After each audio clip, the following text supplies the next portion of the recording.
మరి కాకినాడలోనే 43,250 టన్నులు బియ్యాన్ని పట్టుకున్నట్టు మరి ఈరోజు మధ్యాహ్నం నాదెండ్ల మనోహర్ గారు తెలియజేశారు. అంటే అక్రమంగా నిల్వంచి విదేశాలకు ఎగుమతి చేయడానికి ఉద్దేశింపబడిన బియ్యం. అంటే ఈ షార్ట్ టైంలోనే సుమారు కిలో బియ్యం 50 రూపాయలని మనం అనుకుంటే సుమారు 2,000 కోట్ల రూపాయల బియ్యం మరి ఇప్పుడు ఎగుమతులకి రెడీగా ఉంది అని అంటే మరి గడిచిన సరే ఫస్ట్ 1 ఇయర్ ఐడియాలు రాక కొన్ని పక్కన పెట్టారనుకున్నా మరి గడిచిన 4 సంవత్సరాల్లో ఎంత బియ్యం పీడిఎస్కి ఉద్దేశింపబడిన ఎంత బియ్యం మరి దారి మళ్లింపబడింది. మరి అంటే మరి ఆ లబ్ధిదారులకు ఏ 10ో 12కో ఇచ్చి బహుశా ఈ వ్యాన్లు పెట్టడం ఎన్నోసార్లు గతంలో కూడా రచ్చబండ కార్యక్రమంలో చెప్పాం, ఇదేదో పెద్ద ఫియాస్కోరా బాబు, ఈ వ్యానులో తీసుకెళ్ళి ఇవ్వటం, అక్కడే వాళ్ళకి ఏలుముద్ర వేసుకుని వీళ్ళ బియ్యం బండిలోనే ఉంచుకుని వాళ్ళకి క్యాష్ ఏదో కొంచెం సెటిల్ చేస్తున్నారని కూడా ఎన్నోసార్లు అభియోగాలు ఉన్నాయి. మరి ఇప్పుడు ఇలాగే మనం ఈ నెలకి 2,000 చొప్పున లెక్క పెట్టుకుంటే మరి సంవత్సరానికి ఒక 25,000 కోట్ల కుంభకోణం అనుకోవాలా, లేక పోనీ తక్కువలో తక్కువ వేసుకుని సంసారపక్షంగా 10,000 కోట్లే అనుకున్నా 4 సంవత్సరాలకు వేసుకున్న ఒక 40,000 కోట్ల కుంభకోణం. సరే ఇందులో పెట్టుబడి ఒక కిలోకి 10 రూపాయల చొప్పున తీసేసిన, వేరే ఖర్చులు ఇంకో 10 తీసేసిన మరి కనీసం ఎన్నో వేల కోట్లు లబ్ధి. మరి ఇది ఎవరికి దక్కింది? సివిల్ సప్లైస్ అమాత్యులక, నిత్యం నీతులు వల్లించే గత సివిల్ సప్లైస్ అమాత్యులక, లేక ప్రధాన అమాత్యుడిక అంటే ముఖ్యమంత్రి. ఇది కూడా మనోహర్ గారు చాలా లోతుగా విచారం చేయించి మరి అవసరమైతే ఆ సంబంధిత మంత్రులపై కూడా, గత మంత్రులపై కూడా విచారణ చేయించాలని చెప్పి మరి ప్రజల తరపున నేను మనోహర్ గారిని డిమాండ్ చేస్తున్నా. అలాగే కొంత అమౌంట్ కూడా మరి సివిల్ సప్లైస్ కార్పొరేషన్ 36,000 కోట్ల అప్పులున్నా సరే మరి ఏదో తంటాలు పడి సగం అమౌంట్ రిలీజ్ చేశారు. ఇంకొక 600 కోట్లు కూడా త్వరలో రిలీజ్ చేస్తామని చెప్పి మాటిచ్చారు. దొంగలను పట్టుకున్నందుకు, అలాగే రైతులకి కాస్త ఆలస్యమైనప్పటికీ కూడా చొరవ తీసుకుని మేజర్ పేమెంట్ ఇచ్చి ఆ పేమెంట్కి కూడా మరి ఒక టైం లైన్ పెట్టినందుకు, ఎందుకంటే వ్యక్తిగతంగా నేను ఆయన కలిసి మా జిల్లాలోనే మేజర్ పేమెంట్స్ ఉన్నాయి, ఆయన అభ్యర్థించడం జరిగింది. ఇవాళ లాస్ట్ వీక్ కొంత రిలీజ్ చేశారు, ఇవాళ బ్యాలెన్స్ పేమెంట్కి కూడా అష్యూరెన్స్ ఇవ్వటం. మరి ఇలా దొంగలను పట్టుకుని ఈ పీడిఎస్ సిస్టంలో లబ్ధిదారులకు అవసరమైతేనే మనం బియ్యం ఇవ్వటం, లేదంటే ఇంకా వేరే ఏదైనా వాళ్ళకి కావాల్సింది ఇవ్వటం, అంతే తప్ప ఇలా అక్రమంగా మరి 50 రూపాయల ప్రోడక్ట్ని మరి తక్కువ రేటుకి ఇచ్చేటప్పుడు ఇలాగా మంత్రులు, ఇతర సంబంధిత రైస్ మిల్లర్లు కావచ్చు, మరెవరైనా కావచ్చు, వాళ్ళ పేర్లు అనవసరం, మరి ఈ రకంగా పక్కదోవ పట్టడం అనేది చాలా దారుణం. బట్ దొరికినందుకు సంతోషం. చూద్దాం త్వరలో మరి గత మంత్రుల ప్రమేయం ఎంత ఉంది, ఎవరెవరు ఎంత నొక్కారు అన్నది డెఫినెట్గా మనోహర్ గారు వదలడం పట్టుకుంటారని చెప్పి ఆశిస్తూ, ఇవాళ ఇంకొక మంచి పరిణామం, ఈ 2 పరిణామాల గురించే మనం ఇప్పుడు ఈ కార్యక్రమం ప్రెస్ మీట్ పెట్టుకోవాల్సి వచ్చింది.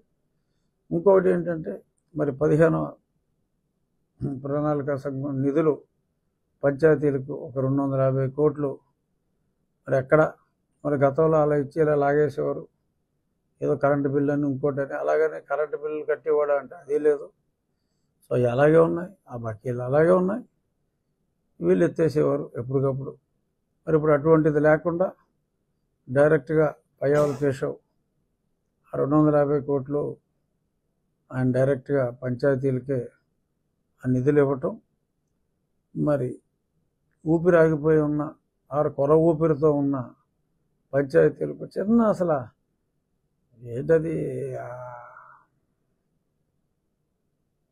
పంచాయతీలో చిన్న చిన్న ఆ మందులు కొట్టాలన్నా, దోవలకు మందులు కొట్టాలన్నా అసలు దేనికి కూడా డబ్బులు లేక, సరే మొన్న ఏదో దోమల మందు ఏదో కొంచెం లెక్క కొట్టండి రా అంటే ఆ ఎండిఓ గారితో మాట్లాడితే మరి ట్రై చేసాం ఒక చోట, ఆ మిషన్లు ఏమి పనిచేయట్లేదండి, ఆ మిషన్లు ఎలా బాగు చేయాలో తెలియట్లేదండి పరిస్థితికి వచ్చింది. అంటే ఈ గత 2-3 సంవత్సరాలుగా ఎక్కడ దోవల మందు కూడా కొట్ల. మరి జబ్బులు వస్తున్నాయంటే ఊరికే వస్తాయా జబ్బులు? మరి ఆ పంచాయతీల వ్యవస్థనే మొత్తం నిర్వీర్యం చేసి పడేశారు. మరి ఈ సమయంలో ఎంతో కొంత స్వాంతన పంచాయతీలకు వస్తుంది. మరి అలాగే గత బకాయిలు డైవర్ట్ చేసిన వాటిని ఎంతో కొంత వీలైతే తిరిగి పంచాయతీలకి కాస్త స్వాంతన చేకూర్చే విధంగా మరి ఇంకేమన్నా అమౌంట్లు వస్తాయి, చాలా బాగుంటుంది. మరి అక్కడ కూడా దుర్వినియోగం అవ్వకుండా కూడా చూసుకోవాల్సిన బాధ్యత ఉంది.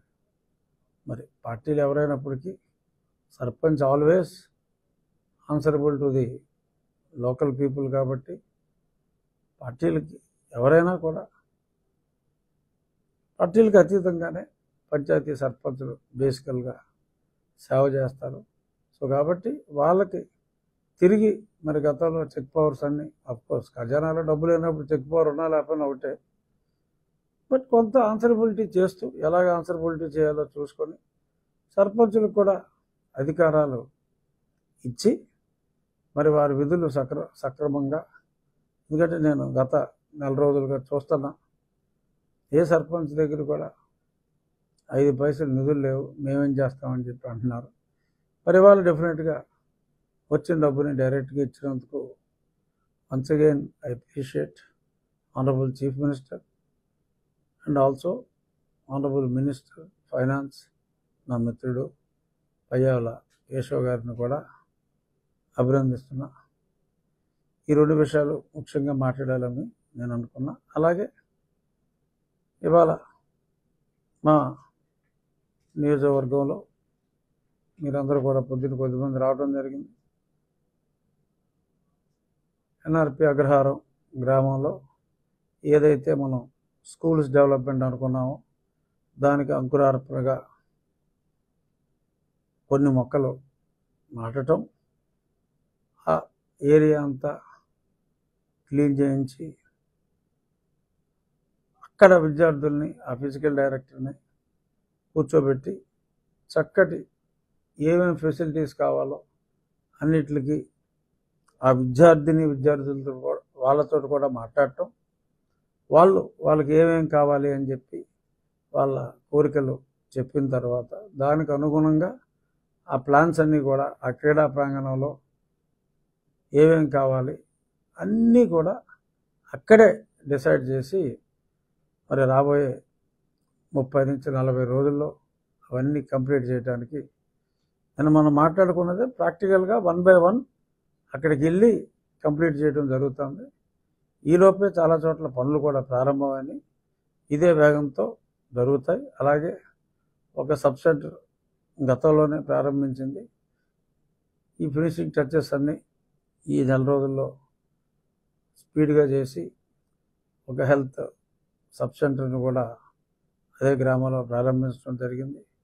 ఇంకొన్ని గ్రామాల్లో మరి నిధులు ఆలస్యం అవుతున్నాయి కాబట్టి 2 గ్రామాల్లో దాతలే ముందుకొచ్చి ఒక 16 నుంచి 20 లక్షలు అవుతుంది.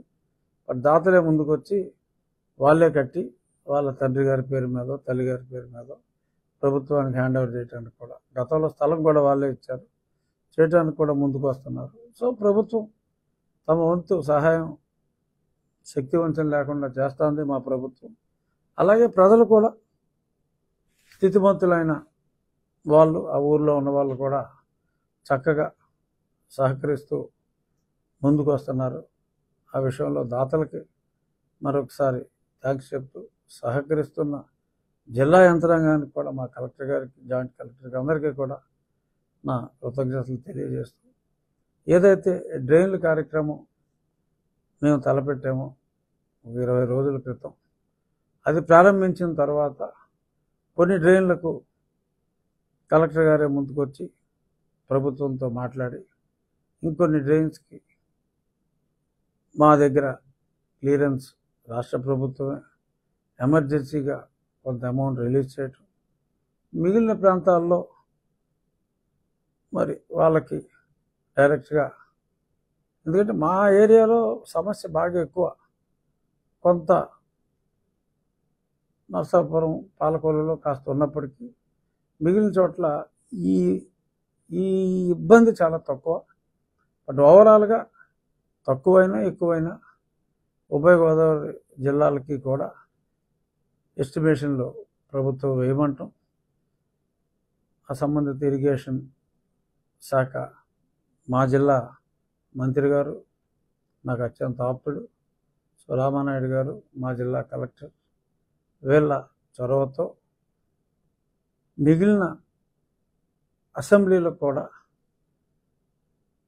ఇబ్బంది లేకుండా ఈ డ్రైన్ అండ్ కెనాల్స్కి ఇబ్బంది లేకుండా ప్రభుత్వం కూడా ముందుకు రావటం చాలా సంతోషం. అక్కడ ఒక చిన్న ఎనామలీ జరిగితే ఇమీడియట్గా నేను సంబంధిత మంత్రి గారికి, ఏంటంటే వీడ్ 2 రకాలు, హయాసింత్ అంటే కుర్రపు డెక్క, ఇంకొక వీడు ఏంటది, దాని పేరు కిక్కిస అనే జమ్ము. ఆ రెండు ఒకదానికి ఒకటి కలిసి ఉంటాయి, కానీ టెక్నికల్గా ఒక పేరే రాసినందువల్ల ఆ రెండోది ఉన్న దగ్గర మరి దానికి క్లియరెన్స్ లేదంటే మరి నేను మా మంత్రి గారితో, సంబంధిత అధికారులతో మాట్లాడిన వెంటనే దాన్ని కూడా సరిచేసి ఎక్కడా కూడా వ్యవసాయ వ్యవస్థకి, ఆక్వా వ్యవస్థకి ఇబ్బంది లేకుండా చేయడానికి మరి ఇమ్మీడియట్గా ఫాస్ట్ ట్రాక్లో స్ఫూర్తి ఇనిషియల్గా అది అయినప్పటికీ, బట్ అడిగిన వెంటనే తక్షణం ఎమర్జెన్సీగా ఎంత నిధుల లేమి ఉన్నప్పటికీ కూడా మరి ముందుకొచ్చిన మా మంత్రి, ముందుకు తీసుకొచ్చేలా చేసిన మా మంత్రి నిమ్మల రామానాయుడు గారికి, అలాగే ముఖ్యంగా, మరీ ముఖ్యంగా మా డైనమిక్ లీడర్ ముఖ్యమంత్రి చంద్రబాబు నాయుడు గారికి, జిల్లాకి, ఉభయ గోదావరి జిల్లాలకి ఉన్న ఈ సమస్యను 5 సంవత్సరాలుగా పూర్తిగా మరుగున పెట్టిన ఈ సమస్యను తక్షణం ఎంతవరకు చేయగలమో అదంతా ఇమీడియట్గా చేయమని ఆదేశాలు ఇవ్వటం చాలా సంతోషంగా ఉంది. ఏదైతే మా ఉండి డెవలప్మెంట్కి మా నిధుల సేకరణ ప్రజల వద్ద, నా స్నేహితుల వద్ద మొదలుపెట్టామో అది చక్కగా నడుస్తుంది. ఇలాగే ఎన్నో మంచి కార్యక్రమాలకి రాబోయే రోజుల్లో వాటర్ స్కీములకు కానీ అన్ని స్కీమ్స్కి కూడా చక్కటి రెస్పాన్స్ వస్తుంది. మరి ఇలాగ ప్రజల్లో ఉన్న దాతృత్వాన్ని వాళ్ళు దయతో ముందుకు వస్తే, ఎన్నో పనులు మనం ప్రారంభిస్తే సరైన సమయానికి ప్రభుత్వం కూడా తన వంతు సహకారం ఎంత శ్రమైనా కూడా అందిస్తుంది అని మరి ఈ గత 2-3 రోజులుగా కూడా చక్కగా అర్థమైంది అందరికీ కూడా. సో కాబట్టి నా ఊళ్ళోనే కాదు, ప్రతి దగ్గర మీ ఊర్లకి ఎంతవరకు చేయగలరు, డబ్బు ఒక్క పైసా కూడా వృధా అవ్వకుండా ఎలాగ చేయాలి అనే దాని మీద కూడా మరి ఒక చక్కటి ఆలోచన చేద్దాం. 2 నెలల తర్వాత మా ఉండి రండి, ఉండికి రండి, చూడండి మా స్కూల్స్ని ఎలా డెవలప్ చేసాం, మా కెనాల్స్ ఎలా ఉన్నాయి, మా డ్రైన్లు ఎలా ఉన్నాయి, ఇవన్నీ కూడా చూసి మా ఉండి ప్రజల్ని, మా ఉండి ప్రజల పెద్ద మనసుని, మరి బయట నుంచి వచ్చిన వాళ్ళు కూడా చూసి వాళ్ళకి కావాల్సింది ఏమీ లేదు, ఈ దాతలకు కావాల్సింది మంచి పని చేశారనే గుర్తింపు. ఆ గుర్తింపు నేను ఒక్కరిని ఇవ్వటం కాదు, ఎవరైనా ఇక్కడికి వచ్చి ఒక మోడల్ లాగా డెవలప్ చేయాలనే ఆలోచనతో ప్రజలందరూ కూడా సంపూర్ణంగా సహకరిస్తున్నారు. వారిని అభినందించండి. ఈ స్ఫూర్తితో మీ మీ గ్రామాలను కూడా, అంటే I'm giving this call to individuals, మీ గ్రామాల్లో ఉన్న మీ స్కూల్స్ని ఒక చక్కటి వాతావరణంగా ఎలా చేయాలి అనేది మీరే ఒక కమిటీ వేసి మీరే అభివృద్ధి చేయండి. ఎవరి మీద డిపెండ్ అవ్వమని నేను చెప్పట్లా. సంబంధిత విద్యాశాఖ అధికారులు సంపూర్ణ సహకారం అందిస్తున్నారు. కాబట్టి ఒక్క 45 రోజుల్లో తర్వాత మా ఉండికి రండి, మా 35 పాఠశాలలో చూడండి. మీ పాఠశాలలో కొన్ని చోట్ల నిజంగానే ఆల్రెడీ డెవలప్ అయిపోయి ఉండొచ్చు. Still if you can improve, try to improve. Even otherwise please come visit. మీ వద్ద నుంచి మేము నేర్చుకోవాలి, ఇంకంటే మేము నేర్చుకుంటాం. మమ్మల్ని చూసి మీ ఊరిలో ఏ కొంచెం మంచి చేయాలి అని మీరు వచ్చి మీ ఊరిలో మీ స్కూల్ని బాగు చేసుకుంటే మా ఊరిలో మా స్కూల్ని బాగు చేసినట్టుగానే మేమందరం ఎంతో సంతోషిస్తాం. I hope this will set a good model at least for many. ఇటువంటిది ఇంతకుముందు జరిగింది చంద్రబాబు నాయుడు గారి టైంలో. మేము ఇది పని చేయడానికి స్ఫూర్తి ఆయన జన్మభూమి. కొంచెం ఎఫెక్టివ్గా, మరి ఇప్పటికీ ప్రజల సామాజిక పరిస్థితులు, ఆర్థిక పరిస్థితులు కూడా కొంతమంది బాగున్నాయి కాబట్టి అప్పట్లో 1,00,000 ఇచ్చేవాళ్ళు ఇప్పుడు 5 లక్షలు ఇస్తున్నారు. సో కాబట్టి మంచి పనులు, చాలా మంచి పనులు చేయగలుగుతున్నాం. ఏమైనా ప్రశ్నలు ఉన్నాయా? సార్, మీరు ఈ ఎడ్యుకేషన్ కానీ ఈ డ్రైన్ కానీ 170 కాన్స్టిట్యున్సీల్లో లేదు, ఓన్లీ గుండి నియోజకవర్గంలో 174లో లేదు. గుండిలో గల ప్రత్యేక పెట్టడానికి కారణం ఎవరండి? దీన్ని మీరు ఏ బేసిక్లో రోల్ మోడల్గా తీసుకున్నారు? అంటే ఇప్పుడు యాక్చువల్గా ఈ డ్రైనేజ్ సమస్య ఉండి నియోజకవర్గాలు తక్కువ, 175ని మనం కంపేర్ చేయలేం. ఎందుకంటే ఇరిగేషన్ వ్యవస్థ మేజర్గా ఉండేది కొన్ని జిల్లాల్లోనే. అన్ని జిల్లాల్లో ఇలాగా ప్రాజెక్టులు, ఇరిగేషను, ఈ సమస్యలు ఉన్న జిల్లాలు మనకి ప్రిడామినెంట్లీ ఈస్ట్ వెస్ట్.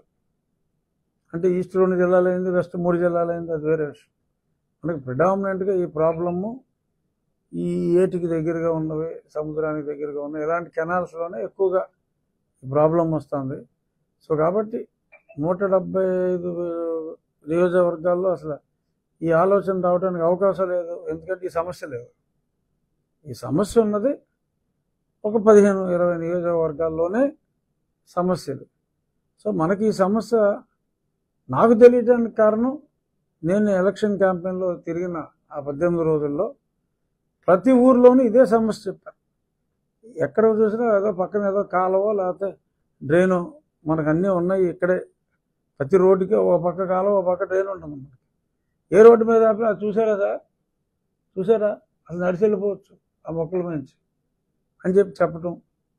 సో ప్రజలకు మాట ఇవ్వటం, అది ఎలాగైనా సరే చెయ్యాలి. అప్పుడు నిధులు లేవు, 5 సంవత్సరాల నుంచి ఇవ్వలేదు, ఆలస్యం అవుతుందంటే మనం ప్రారంభించడం. తర్వాత అట్లీస్ట్ 50% వర్క్స్కి మరి ఇప్పుడు ప్రభుత్వం ముందుకు రావటం, మేము చేసిన పనులు కాక. అంటే ఇది ఓన్లీ డ్రైన్స్కే ఇచ్చారు, కెనాల్స్ మళ్ళీ మేమే చేస్తున్నాం. డ్రైన్స్లో కూడా ఓన్లీ మళ్ళీ ఇది తీయటానికే, పూరిక లేదు. ఆ పై పూరిక మళ్ళీ మేము చేయించుకుంటున్నాం. బట్ పార్షియల్గా మాకు రాష్ట్ర ప్రభుత్వ సహకారం అందటం, వేడినీళ్ళకి చన్నీళ్ళు, ఏదైతే నేను ఈ ఫండ్కి ఉద్దేశించబడి కొంత నాకు సేవ్ అవుతుందో ఇప్పుడు ప్రభుత్వం ఇచ్చిన సహకారంతో దాన్ని నేను ఆ సోషల్ వెల్ఫేర్ హాస్టల్స్కి ఇతర మంచి కార్యక్రమాలకి ఎక్కడైతే ఫండ్స్ చాలా తీవ్రమైన కొరత ఉందో అక్కడ ఆ బేసిక్ కమ్యూనిటీస్కి కొన్ని స్కూల్లో నాడు నేడులో చాలా చోట్ల బాత్రూములు కట్టారు. కొన్ని చోట్ల మరి ఎన్ఆర్జీఎస్లో లేబర్కి వస్తుంది, మెటీరియల్ కాంపోనెంట్కి కొంత ఇబ్బంది ఉందంటే మరి అక్కడ ఇవాళ ఏదో ఒక స్కూల్లో ఒక లోడ్ సిమెంట్ 150 బస్తాలు సిమెంట్ ఇవన్నీ మా ఐబీవరం స్కూల్లో కావాలంటే నేను ఇమీడియట్గా ఎవరితో మాట్లాడటం అరేంజ్ చేయడం జరిగింది. ఇలా ప్రజల వద్ద సేకరించిన దాంట్లో ఏదైనా అదే ఫండ్ ఉండిలో ఏ అభివృద్ధి అయినా అదే ఫండ్ నుంచే మేము వాడతాం. ఇంకా కావాలి అంటే కూడా ఇంకా నాకు ముందుకొచ్చే దాతలు ఉన్నారు. ఏదైనా సమస్యని జిల్లాధికారులు చెప్పినా ప్రజలు చెప్పినా మా పరిమితికి లోబడి అంటే ఎక్కడి నుంచి అక్కడ రోడ్డు వేసేయాలంటే 30 కోట్లు అవుతుంది, మేము చేయలేము. దానికి ఏదో కేంద్రం నుంచి ఏదో నేషనల్ రోడ్ ఫండ్ ఇందులోంచి ఏదో ట్రై చేసుకోవాలి, తెచ్చుకోవాలి. బట్ బేసిక్ ఫండమెంటల్ రిక్వైర్మెంట్స్ ఉంటాయి కొన్ని, దానికి ఖరీదు ఎక్కువ అవ్వదు. కానీ ముందుకు రావాలంటే ఇండివిజువల్గా రాలేరు. దాన్ని సమీకరించి ప్రజల్ని ఇన్వాల్వ్ చేసి ఇప్పుడు రేపు నెక్స్ట్ వీక్ నేను ఆకివీళ్ళలో ఒక సమావేశం పెట్టారు. వాళ్ళందరూ ఒక 20 lakhs మేము కలెక్ట్ చేస్తున్నాం ఈ డెవలప్మెంట్ ఫండ్కి. అంటే మీ ఆకివీడు అభివృద్ధికి అక్కడ డ్రైన్లు మీ ఆకివీడు అభివృద్ధికి ఆ అమౌంట్కి మళ్ళీ నేను ఆ ఫండ్ నుంచి కూడా ఇంకా కొంత వేసి ఈ అమౌంట్ ఇది కలిపి ఆకివీడుని అద్భుతంగా తయారు చేస్తామని చెప్పి ఆల్రెడీ చంద్రబాబు నాయుడు గారు మాట ఇచ్చారు. మీ ఊరికి మంచి పార్కులు డెవలప్ చేద్దాం, పార్కులో వాకింగ్ ట్రాక్ ఇద్దాం. ఇలా ఇటువంటి బ్యూటిఫికేషన్ ఆఫ్ ఆకివీడు దాన్ని ఎంతవరకు మనం బాగా చేయగలం. ఇలా ఏ ప్రాంతం అంటే ఆ విలేజ్ ప్రాతిపదికగా కాకుండా ఉండిని ఒక యూనిట్గా తీసుకున్నా ఏ మండలానికి ఆ మండలం కూడా ఒక యూనిట్గా తీసుకుని అంటే బేసిక్గా నీ లివింగ్ అట్మాస్ఫియర్ని ఇంప్రూవ్ చేసుకోవటం.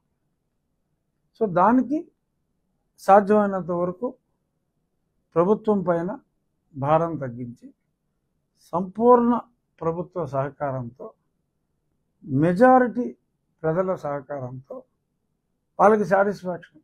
నా ఊరిని నేను బాగు చేసుకున్నానంటే పాడు చేయరంట, ఎవడో వస్తాడు ఏదో చేస్తాడు అనుకుంటాం కన్నా ప్రజలే ఇన్వాల్వ్ అయితే డెఫినెట్గా ఆ రిజల్ట్ కూడా 4 రోజులు ఎక్కువగా ఉంటుందనేది ప్రజల ఉద్దేశం, నా ఉద్దేశం. సో కాబట్టి ఇంత బాగా మా ఉండోళ్ళు మంచోళ్ళు, గుండె ఉన్నోళ్ళు, హృదయం ఉన్నోళ్ళు, గుండె అంటే ధైర్యం అని కాదు నేను చెప్పేది, హృదయం ఉన్నోళ్ళు దాతలు ముందుకు వస్తున్నారు. వాళ్ళతోనే మంచి పనులు చేస్తున్నాం. So I'm happy. మరి ఉండి లాంటి ఇంతమంది ఉత్తములు ఉన్న నియోజకవర్గంలో నేను ఎమ్మెల్యేగా ఎన్నికవటం సంతోషం. Thank you.